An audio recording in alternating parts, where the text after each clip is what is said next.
Welcome to the class of corporate accounting. Our topic for today is social reporting.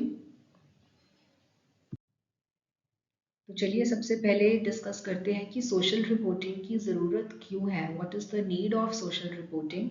So if we talk about the past, तो businesses को evaluate किया जाता था on the basis of profitability. जैसे कि आप commercial aspect कहते हैं, तो बिजनेसेस का जो मूल्यांकन किया जाता था वो उनके प्रॉफिट्स पर आधारित मूल्यांकन किया जाता था. लेकिन अब अगर हम आज की डेट की बात करें तो सोशल एस्पेक्ट ज़्यादा इम्पोर्टेंस गेन कर रहा है. लेकिन ना सिर्फ सोशल एस्पेक्ट बल्कि कमर्शियल एस्पेक्ट को भी साथ में रख के चलना होगा. तो आज अगर बिजनेसेस की बात करें तो उन्हें ना सिर्फ कमर्शियल एस्पेक्ट की तरफ ध्यान देना है बल्कि सोशल एस्पेक्ट की तरफ ध्यान देना भी ज़रूरी है. कमर्शियल एस्पेक्ट में बिजनेस को प्रॉफिट्स के बारे में सोचना है, बिकॉज अगर बिजनेस यूनिट प्रॉफिट्स अर्न नहीं कर रहा तो वो सोशल एस्पेक्ट के बारे में नहीं सोच सकता. सो आप ये कह सकते हैं कि earning profits is a pre requisite. ये अति आवश्यक है. प्रॉफिट्स अर्न करना अति आवश्यक है. अगर एक बिजनेस यूनिट अपने सोशल कर्तव्यों को पूरा करना चाहता है तो सबसे पहले उसे प्रॉफिट्स अर्न करने होंगे. क्योंकि अगर वो बिजनेस यूनिट प्रॉफिट्स अर्न नहीं कर रहा तो वो automatically socially responsible business unit नहीं है. सो अगर बिजनेस यूनिट अपने रिसोर्सेज को अच्छे से यूटिलाइज करके प्रॉफिट्स अर्न कर रहा है, ये भी अपने आप में एक सोशल रिस्पॉन्सिबिलिटी है कि आप सोसाइटी के रिसोर्सेज को प्रॉपरली यूज करके प्रॉफिट्स अर्न कर रहे हैं. तो सबसे पहले आपको कमर्शियल एस्पेक्ट को पूरा करना है, और जैसे आप कमर्शियल एस्पेक्ट को पूरा करते हैं तो उसके साथ साथ आपको सोशल एस्पेक्ट की तरफ, अपनी सोशल रिस्पॉन्सिबिलिटीज की तरफ भी ध्यान देना है. अब क्या है कि इसकी ज़रूरत क्यों है. क्योंकि अगर हम एक बिजनेस यूनिट की बात करें तो एक बिजनेस यूनिट सोसाइटी से बहुत कुछ लेता है. It depends upon the society for its resources. जितने भी रिसोर्सेज हैं वो एक बिजनेस यूनिट सोसाइटी से ही लेता है, तो उसका सोसाइटी के लिए कुछ कर्तव्य भी बनता है, सोसाइटी के लिए कुछ रिस्पॉन्सिबिलिटीज बनती हैं. और किस तरीके से वो अपनी सोशल रिस्पॉन्सिबिलिटीज को पूरा करके उसको रिपोर्ट करता है, उस कंसेप्ट के बारे में हम बात करेंगे सोशल रिपोर्टिंग में.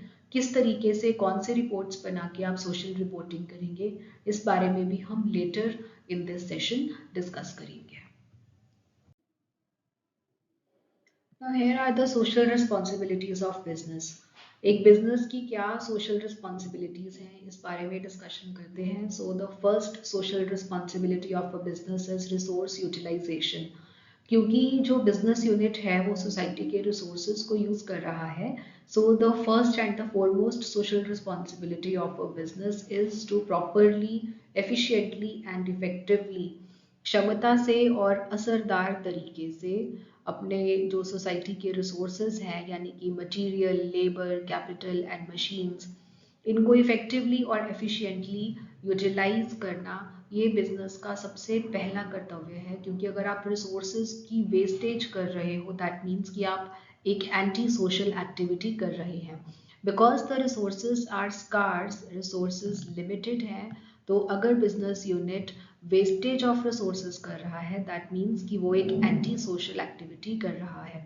सो अगर आप प्रोडक्शन की बात करें, प्रोडक्शन को आप इंक्रीज कर सकते हैं दो तरीके से.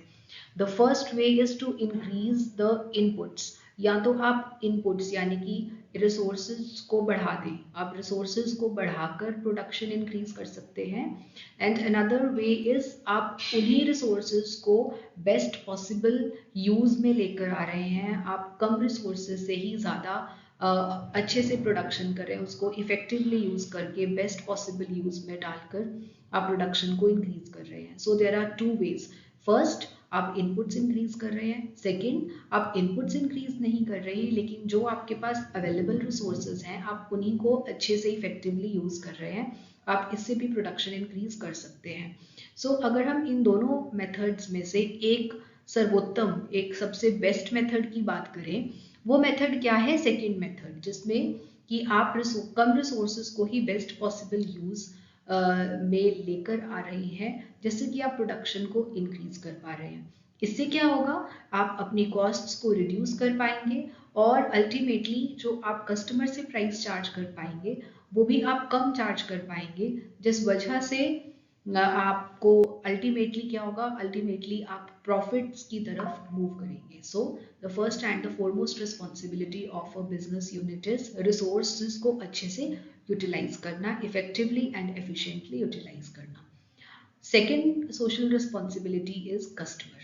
अब कस्टमर्स को अच्छी क्वालिटी के गुड्स एंड सर्विसेज प्रोवाइड करवाना at affordable prices. At affordable prices customers को अच्छे गुड्स और सर्विसेज प्रोवाइड करना और अच्छी आफ्टर सेल सर्विस प्रोवाइड करना, this is the second social responsibility of a business. Third social responsibility जो है वो एम्प्लॉयज के लिए है। एम्प्लॉयज को अच्छे से ट्रीट करना, उनको एज ह्यूमन बीइंग्स ट्रीट करना।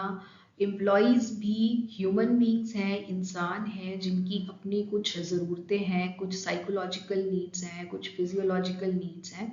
उन ज़रूरतों को, उन नीड्स को समझ के अपने एम्प्लॉयज़ को ह्यूमन बीइंग्स की तरह ट्रीट करना, this is another social responsibility of business. Employees को फेयर रेम्यूनरेशन प्रोवाइड करना, जितना काम उनसे ले रहे हैं उस हिसाब से उनको सैलरी प्रोवाइड करना, उनको हेल्दी वर्क एटमॉस्फेयर प्रोवाइड करना, उनको अच्छी रिफ्रेशमेंट फैसिलिटीज़ और करियर में एडवांसमेंट के चांसेस प्रोवाइड करना, ये सब बिजनेस की सोशल रिस्पॉन्सिबिलिटीज़ हैं towards the employees. Next social responsibility is towards the government. Government को प्रॉपर टैक्सेस पे करना, ऑनेस्टली गवर्नमेंट की पॉलिसीज को फॉलो करना, this is another social responsibility of a business. And society की तरफ क्या रिस्पॉन्सिबिलिटी है बिजनेस की, कि एनवायरमेंटल पॉल्यूशन को कम करने में गवर्नमेंट की हेल्प करना, अनएम्प्लॉयमेंट या ओवर यूटिलाइजेशन ऑफ रिसोर्सेज जैसी प्रॉब्लम्स को सॉल्व करना, ये अनदर सोशल रिस्पॉन्सिबिलिटी है बिजनेसेस की। And this can be solved bye combination of the efforts of business and government. Government और बिजनेस आपस में इकट्ठे मिलकर इन प्रॉब्लम्स का समाधान करें। फॉर एग्जांपल स्कूल्स कंस्ट्रक्ट करके, कॉलेजेस कंस्ट्रक्ट करके, हॉस्पिटल्स का निर्माण करके, पॉल्यूशन कंट्रोल इक्विपमेंट्स को बिजनेसेस यूज कर सकते हैं ताकि पॉल्यूशन को कंट्रोल किया जा सके। सो इस तरीके से अगर बिजनेसेस इन सब चीज़ों में गवर्नमेंट की हेल्प कर रहे हैं, दैट मीन्स कि वो सोसाइटी के लिए अपने रिस्पॉन्सिबिलिटीज पूरी कर रहे हैं।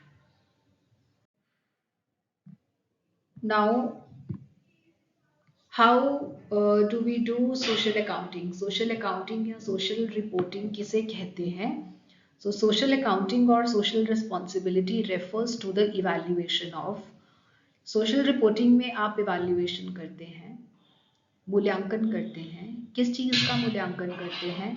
दो एस्पेक्ट्स का मूल्यांकन करते हैं। The first aspect is the commercial aspect and another aspect is about the social aspect. So commercial aspect का आप मूल्यांकन किस तरीके से किया जाता है? इसमें बिजनेस कंसिडर करता है अपने रेवेन्यूज़ को एंड अपनी कॉस्ट्स को, कितनी कमाई बिजनेस को हो रही है और कितनी कॉस्ट्स उस प्रोडक्ट को बनाने के लिए इनकर कर रहा है एक बिजनेस यूनिट, ताकि ये पता चल पाए कि प्रॉफिट्स कितने हैं। सो जिस तरीके से आप प्रॉफिट्स कैलकुलेट करते हैं, sales price minus cost price, उसी तरीके से आप कमर्शियल एस्पेक्ट में रेवेन्यू एंड कॉस्ट्स को कंपेयर करके प्रॉफिट्स को कैलकुलेट करते हैं। This is under commercial aspect. And social aspect में आप social cost and social benefits को लेते हैं कि प्रोडक्ट को बनाते हुए सोसाइटी, जो सोसाइटी है उससे आपने क्या सब लिया है, that is your social cost. And product को बनाते हुए आपने सोसाइटी के लिए क्या किया है, that is the social benefit.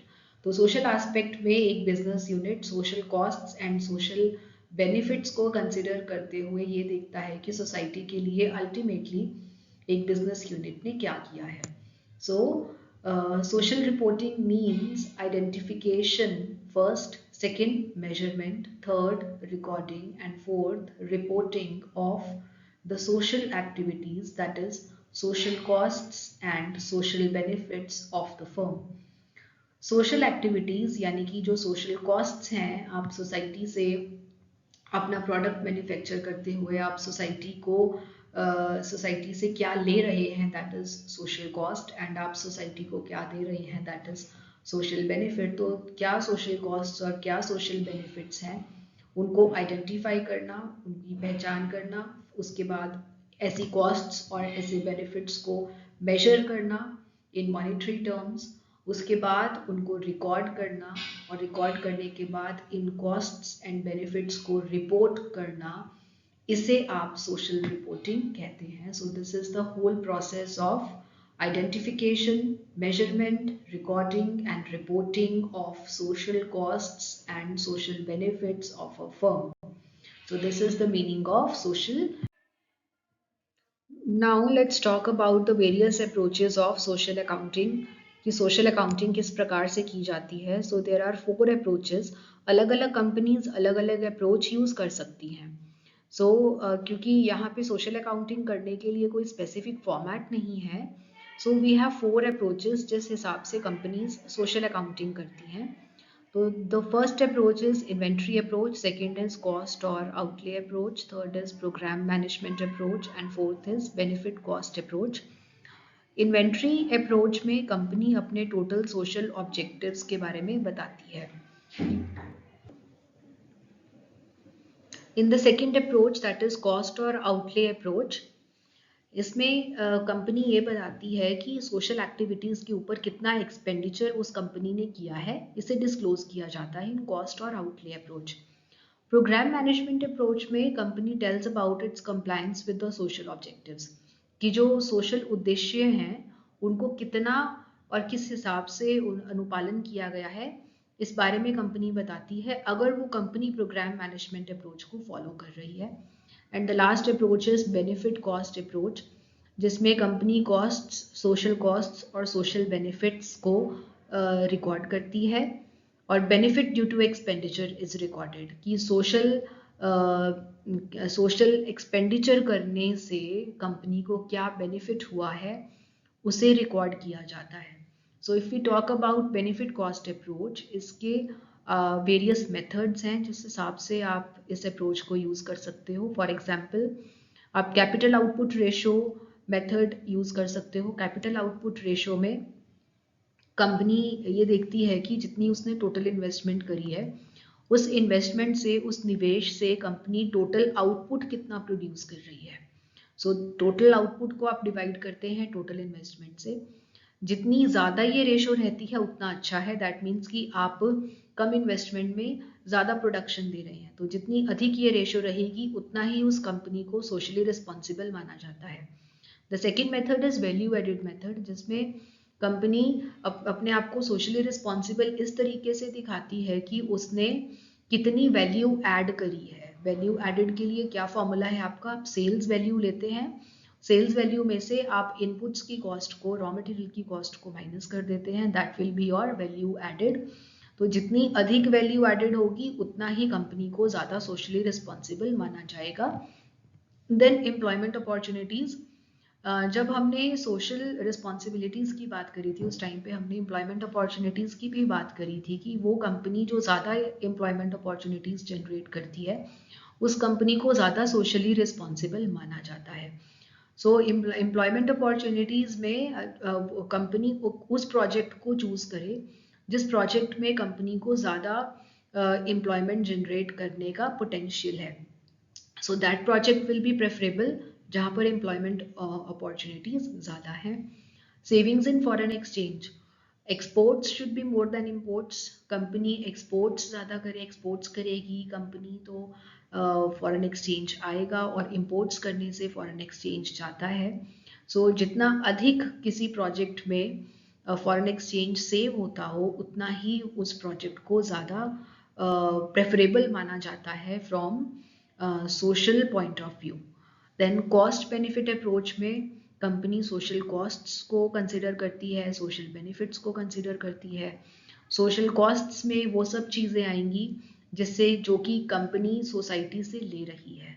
तो जो सब चीज़ें कंपनी सोसाइटी से ले रही है, जो सोसाइटी के रिसोर्सेज को इस्तेमाल कर रही है, या कंपनी अगर सोसाइटी के ऊपर किसी प्रकार का कोई नुकसान, कोई बर्डन क्रिएट कर रही है, तो वो सब सोशल कॉस्ट्स में आएगा, monetary as well as non monetary costs. And social benefits में कंपनी जो भी सोसाइटी के लिए बेनिफिट कर रही है, सोसाइटी का कोई फ़ायदा कर रही है, सोसाइटी के लिए कुछ सोशल एक्टिविटीज़ कर रही है, वो सब सोशल बेनिफिट्स में आता है।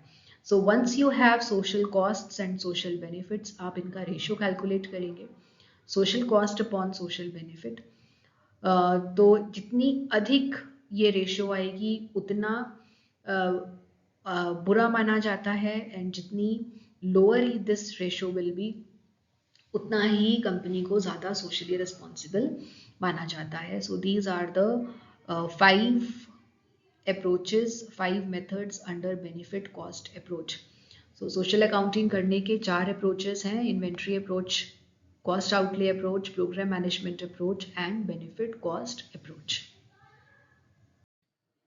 So if we talk about social cost benefit approach, इसमें आप अकाउंट बनाते हैं with debit and credit side, और इसमें सबसे पहले आप एम्प्लॉयज़ अकाउंट बनाते हैं। सो जो भी ऐसी आइटम्स जिसकी वजह से एम्प्लॉयज़ को नुकसान हो रहा है, उनको हानि पहुंच रही है, वो सोशल कॉस्ट्स वाली साइड पर आएगा।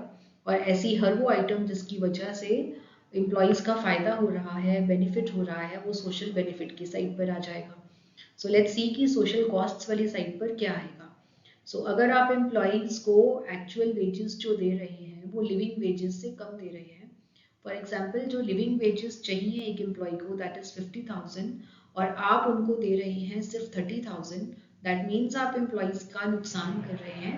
सो this is a social cost.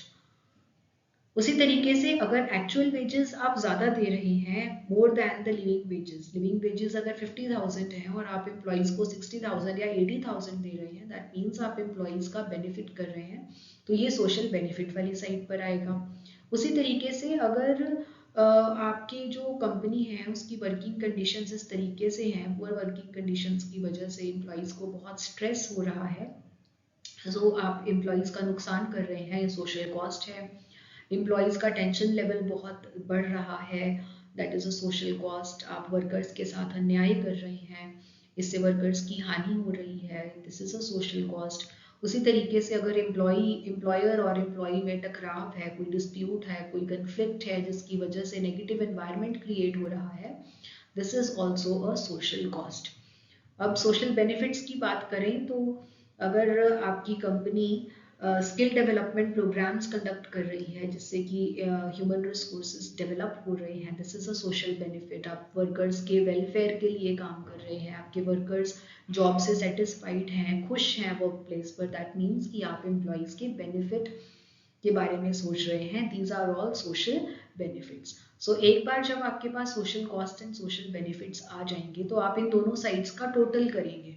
सो अगर सोशल कॉस्ट्स अधिक होंगी सोशल बेनिफिट से, जो बैलेंस निकल के आएगा that will B debit balance.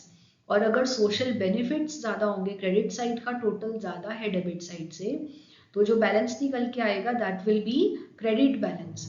तो इस तरीके से जब आप एक बार एम्प्लॉय का अकाउंट बना लेंगे तो आप नेक्स्ट अकाउंट जो बनाएंगे that will B societies account. So societies account बनाते हुए सबसे पहले ये जो डेबिट और क्रेडिट बैलेंस आपका एम्प्लॉयज के अकाउंट का आया है, इसे आप ट्रांसफर करेंगे। सो क्रेडिट बैलेंस को आप ट्रांसफर करेंगे क्रेडिट साइड पर, और डेबिट बैलेंस को आप ट्रांसफर करेंगे सोसाइटी के डेबिट साइड पर।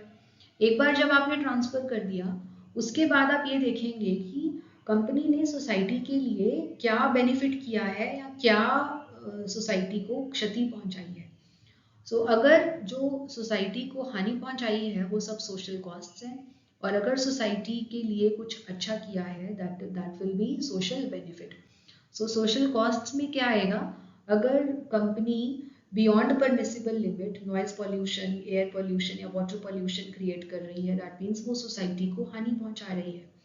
टू मच अर्बनाइजेशन, बहुत ज़्यादा शहरीपन से भी नुकसान होता है। सो अगर कंपनी बहुत ज़्यादा अर्बनाइजेशन, बहुत ज़्यादा शहरी विकास कर रही है, उस वजह से सोसाइटी को बहुत कुछ भुगतना पड़ता है, that is also a social cost. Subsidy provided by society, business को सोसाइटी से सब्सिडी मिल रही है, कम दाम पे सामान मिल रहा है, तो कंपनी सोसाइटी से कुछ ले रही है, this is a social cost. Similarly social benefits में देखिए, कंपनी सोसाइटी को लेस कॉस्टली प्रोडक्ट्स दे रही है, चीप सस्ते दाम पर सामान प्रोवाइड कर रही है, this is a social benefit. Company entrepreneurial skills develop कर रही है, सोसाइटी का लाभ हो रहा है इससे, this is also a social benefit. Environment में इम्प्रूवमेंट्स कर रही है, पॉल्यूशन कंट्रोल इक्विपमेंट्स लगा रही है, एम्प्लॉयमेंट अपॉर्चुनिटीज जनरेट कर रही है, कंपनी रोजगार के अवसर प्रदान कर रही है, हॉस्पिटल्स ओपन कर रही है, स्कूल्स कॉलेजेस ये सब ओपन कर रही है, तो कंपनी सोसाइटी के लिए बेनिफिट कर रही है, तो ये सब एक्टिविटीज सोशल बेनिफिट्स वाली साइड पर आ जाएंगी। एक बार जब आपके पास social cost and social benefits की आप लिस्ट बना लेते हो, तो आप इन दोनों साइड्स का टोटल करेंगे, एंड अगेन अगर टोटल जो सोशल कॉस्ट्स हैं उसका टोटल अगर ज़्यादा आता है सोशल बेनिफिट से, दैट मीन्स कि आप जो नेट इफेक्ट है, दैट मीन्स आप सोसाइटी को हानि पहुंचा रहे हैं, that means this is a contribution of society to the business. आप सोसाइटी को कंट्रीब्यूट नहीं कर रहे, बल्कि नेट इफेक्ट क्या आ रहा है कि सोसाइटी बिजनेस के लिए कंट्रीब्यूट कर रही है, बिजनेस सोसाइटी के लिए कंट्रीब्यूट नहीं कर रहा। इसके अगेंस्ट अगर जो सोशल बेनिफिट्स का जो कॉलम है वो सोशल कॉस्ट से ज़्यादा आता है, तो इसका मतलब ये है कि जो बिजनेस है वो सोसाइटी के लिए कंट्रीब्यूट कर रहा है। सो this is how you go in this social cost benefit method. आप इस तरीके से अकाउंट्स बनाते हैं और देखते हैं कि जो अल्टीमेट इफेक्ट है वो सोशल एक्टिविटीज का क्या है। चलिए अब देखते हैं कि रिपोर्टिंग करनी कैसे है। अगर आप सोशल रिपोर्टिंग करते हैं तो किस तरीके से आप सोशल रिपोर्टिंग कर सकते हैं। तो अगर हम आज की बात करें, टिल नाउ जो बिजनेस एंटरप्राइजेस हैं वो अपनी जो सोसाइटी के लिए कॉन्ट्रीब्यूशंस हैं उनको इस तरीके से एक्सप्रेस करते हैं। कैसे? वैल्यू एडेड अप्रोच से, net value added approach use करते हैं और इस तरीके से वो रिपोर्टिंग करते हैं। और नेट वैल्यू एडेड अप्रोच हम ऑलरेडी डिस्कस कर चुके हैं, जिसमें आप सेल्स रेवेन्यू लेते हैं, उसमें से आप इनपुट्स की कॉस्ट को माइनस कर देते हैं, that is your value added. तो अब तक तो कंपनीज अपनी नेट वैल्यू एडेड के हिसाब से सोशल रिपोर्टिंग कर रही हैं। कुछ एंटरप्राइजेस ऐसी भी हैं जो अपनी सोशल रिस्पॉन्सिबिलिटी को नरेटिव स्टेटमेंट्स में देती हैं। अपने अकाउंट्स में जो नीचे नरेटिव स्टेटमेंट्स होती हैं, नरेटिव स्टेटमेंट्स के माध्यम से एक टेक्स्ट फॉर्म में, पैराग्राफ फॉर्म में बताते हैं कि हमने सोशल एक्टिविटीज में क्या सब किया है। For example in the annual report जो डायरेक्टर्स हैं वो ये सब बता सकते हैं। डायरेक्टर्स अपनी एनुअल रिपोर्ट में ये बता सकते हैं कि उन्होंने पॉल्यूशन को किस तरीके से प्रिवेंट एंड कंट्रोल किया है, उन्होंने कितना फॉरेन एक्सचेंज सेव किया है, उन्होंने कितनी एम्प्लॉयमेंट अपॉर्चुनिटीज को इंक्रीज किया है, उन्होंने पावर कंजम्पशन को कितना रिड्यूस किया है, बिजली की खपत को कितना कम किया है, जॉब सेटिस्फेक्शन कितनी ज़्यादा है उनके वर्कर्स को, उन्होंने अगर कोई नया यूजफुल या फिर लेस कॉस्टली प्रोडक्ट अगर डेवलप किया है इसके बारे में वो बता देते हैं, कितनी एजुकेशन स्प्रेड करी है, डिजीजेस या फिर पॉवर्टी को ख़त्म करने के लिए उन्होंने क्या स्टेप्स लिए हैं। तो इस तरीके से जो डायरेक्टर्स हैं वो एनुअल रिपोर्ट में इन सब एक्टिविटीज़, सोशल एक्टिविटीज़ को नरेटिव स्टेटमेंट्स में, पैराग्राफ फॉर्म में बता देते हैं। ये दूसरा तरीका है। ठीक है, तो अगर हम बात करें कि क्या ये लीगली कंपल्सरी है, तो सोशल कॉस्ट्स एंड बेनिफिट्स को बताना किसी भी तरीके से लीगली कंपल्सरी नहीं है। कोई भी लॉ इसे कंपल्सरी नहीं करता कि सोशल रिपोर्टिंग करने के लिए, लेकिन स्टिल कुछ कंपनीज ऐसी हैं जो कि सोशल रिपोर्टिंग करती हैं। सम रिप्यूटेड कंपनीज जैसे कि सीमेंट कॉर्पोरेशन ऑफ इंडिया है, भारत हैवी इलेक्ट्रिकल्स लिमिटेड है, टाटा स्टील लिमिटेड है, ये लीगल कंपल्शन ना होने के बावजूद भी सोशल रिपोर्टिंग करती हैं। सोशल रिपोर्टिंग करने से जो कंपनी है वो सोसाइटी को बताती है कि हम सोसाइटी के लिए क्या सब कर रहे हैं, जिसकी वजह से कंपनी की जो रेपुटेशन है वो सोसाइटी में इम्प्रूव होती है और अल्टीमेटली जो कंपनी है वो इन सब चीज़ों से गेन करती है। इसके बाद हमारा आता है सोशल इनकम स्टेटमेंट का फॉर्मेट। देखिए इस फॉर्मेट को देखते हैं। सोशल इनकम स्टेटमेंट में आप तीन भाग इसके करते हैं। जो फर्स्ट पार्ट है वो स्टाफ के लिए है, जो सेकंड पार्ट है that is for community, and the third part is for general public. So इसमें आप सोशल कॉस्ट्स एंड बेनिफिट्स को इन तीन पार्ट्स में डिवाइड करते हैं। सो अगर हम स्टाफ के लिए बात करें तो सबसे पहले हम स्टाफ के उसको हमने क्या बेनिफिट्स दिए हैं, या फिर स्टाफ को हमने क्या हानि पहुंचाई है, कम्युनिटी को हमने क्या बेनिफिट दिया है, क्या कम्युनिटी से हमने लिया है, एंड देन जनरल पब्लिक को हमने क्या बेनिफिट दिया है और क्या जनरल पब्लिक को हमने नुकसान पहुंचाया है। तो इस बारे में हम डिस्कस करेंगे। तो social benefits and cost to staff में अगर हम सबसे पहले डिस्कस करें तो सोशल बेनिफिट्स हैं, यानी कि स्टाफ को फायदे किस तरीके से पहुंच सकते हैं। अगर आपने कोई मेडिकल या हॉस्पिटल फैसिलिटीज़ स्टार्ट करी हैं स्टाफ के लिए, या फिर स्टाफ के लिए कुछ एजुकेशनल फैसिलिटीज़ स्टार्ट करी हैं, अच्छी कैंटीन की फैसिलिटीज़ स्टार्ट करी हैं, स्टाफ के लिए रिक्रिएशन या एंटरटेनमेंट की कुछ एक्टिविटीज़ करते हैं, हाउसिंग एंड टाउनशिप फैसिलिटीज़ हैं, घर घर प्रोवाइड कर रहे हैं, वाटर सप्लाई या कंसेशनल रेट पर इलेक्ट्रिसिटी या ट्रांसपोर्ट फैसिलिटी प्रोवाइड कर रहे हैं स्टाफ को ट्रेनिंग एंड करियर डेवलपमेंट की फैसिलिटीज़ प्रोवाइड कर रहे हैं, प्रोविडेंट फंड, ग्रेच्युटी फंड या बोनस प्रोवाइड करते हैं, कुछ इंश्योरेंस बेनिफिट्स प्रोवाइड कर रहे हैं, या फिर हॉलीडे या लीव एनकैशमेंट की फैसिलिटीज़ प्रोवाइड कर रहे हैं, या कुछ और बेनिफिट्स आप एम्प्लॉयज़ के लिए कर रहे हैं, स्टाफ के लिए कर रहे हैं, तो वो सब इस कैटेगरी में आ जाएगा। Then social cost to staff को आप किस तरीके से नुकसान अगर पहुंचा रहे हैं तो वो यहाँ पर आएगा। फॉर एग्जाम्पल अगर आप स्टाफ को ले ऑफ कर रहे हैं या बिना उनकी मर्जी के उनको टर्मिनेट कर रहे हैं, उनको जॉब से निकाल रहे हैं, उनको एक्स्ट्रा आवर्स काम करवा रहे हैं, लेकिन आप उनको उसके लिए पे नहीं कर रहे, so these are the social costs to the staff. अब स्टाफ के बाद जब हम ये दोनों कैटेगरीज कर लेंगे उसके बाद आप इनका टोटल कर लेंगे। So total benefits to the staff and then total cost to the staff. उसके बाद आपका आएगा net social income to the staff. A में से जब आप बी माइनस कर देंगे दैट मीन्स कि आपने नेट सोशल इनकम है आपकी from the point of view of staff. उसके बाद आप social benefits and costs to the community लिखेंगे, जिसमें कि social benefits to the community देखेंगे, कम्युनिटी को क्या फ़ायदा पहुंचाया है कंपनी ने। अगर लोकल टैक्सेस आप अच्छे से पे कर रहे हैं, या फिर एनवायरनमेंट में आप इम्प्रूवमेंट्स कर रहे हैं, पॉल्यूशन कंट्रोल इक्विपमेंट्स लगा रहे हैं, जॉब पोटेंशियल जनरेट कर रहे हैं, या फिर बिजनेस जनरेट कर रहे हैं, so these are the benefits to the community. और अगर जो कॉस्ट ऑफ लिविंग है वो बढ़ रही है आपके प्लांट की वजह से, आपके बिजनेस की वजह से कॉस्ट ऑफ लिविंग बढ़ रही है कम्युनिटी में, so this is a social cost to the community. बिल्कुल पहले के तरीके से अगर आप सोशल बेनिफिट्स में से सोशल कॉस्ट को माइनस कर देंगे तो आपके पास नेट सोशल इनकम आ जाएगी। एंड देन आप जनरल पब्लिक के पॉइंट ऑफ व्यू से बात करेंगे तो सोशल बेनिफिट्स में क्या आएगा। अगर आप स्टेट गवर्नमेंट को टैक्सेस ड्यूटीज पे कर रहे हैं या सेंट्रल गवर्नमेंट को टैक्सेस पे कर रहे हैं, this is total benefit to the general public. And अगर आप स्टेट की सर्विसेज को कंज्यूम कर रहे हैं, फॉर एग्जांपल आप इलेक्ट्रिसिटी सर्विस यूज़ कर रहे हैं, या फिर गवर्नमेंट की सब्सिडीज़ को यूज़ कर रहे हैं, या फिर सेंट्रल गवर्नमेंट की सर्विसेज यूज़ कर रहे हैं, टेलीफोन पोस्टल सर्विसेज या बैंकिंग सर्विसेज को अवेल कर रहे हैं, दैट मीन्स कि आप सोसाइटी से, आप जनरल पब्लिक से फ़ायदा ले रहे हैं। This is a social cost to the general public. So आप बेनिफिट्स में से कॉस्ट माइनस कर देंगे तो आपके पास क्या आ जाएगा, net social benefits to the general public. So अब यहाँ पे तीनों कैटेगरीज का आपके पास नेट बेनिफिट आ गया।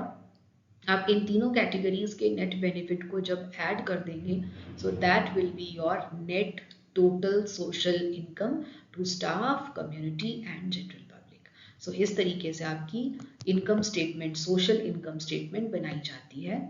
ये फॉर्मेट आपसे डायरेक्टली क्वेश्चन में पूछ लिया जाता है कि आप सोशल इनकम स्टेटमेंट का फॉर्मेट बनाकर दिखाइए with the fictitious figures.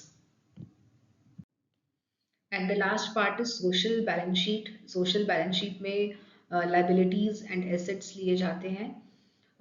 Liability assets में आप क्या सब लेंगे, जो भी आपने सोसाइटी के लिए एसेट्स बनाए हैं, टाउनशिप क्रिएट करी है आपने सोसाइटी के बेनिफिट के लिए, बिल्डिंग बनाई है, कैंटीन बिल्डिंग है, टाउनशिप का वाटर सप्लाई है, या फिर रोड्स बनाई हैं, इलेक्ट्रिफिकेशन करवाई है, या सोशल एसेट्स में आपने हॉस्पिटल ओपन किया है तो हॉस्पिटल की बिल्डिंग, हॉस्पिटल के इक्विपमेंट्स, स्कूल के इक्विपमेंट्स, क्लब के इक्विपमेंट्स, तो जो भी आपने सोसाइटी के लिए एसेट्स क्रिएट करे हैं वो सब सोशल एसेट्स में आ जाएगा। एंड सोशल लाइबिलिटीज में अगर कोई भी ऐसी चीज है जो ड्यू है, जो आपने अभी सोसाइटी को देनी है, वो सब कुछ आपका सोशल लाइबिलिटीज में आ जाएगा। Fine, so that's all for this session. Thanks for watching and listening.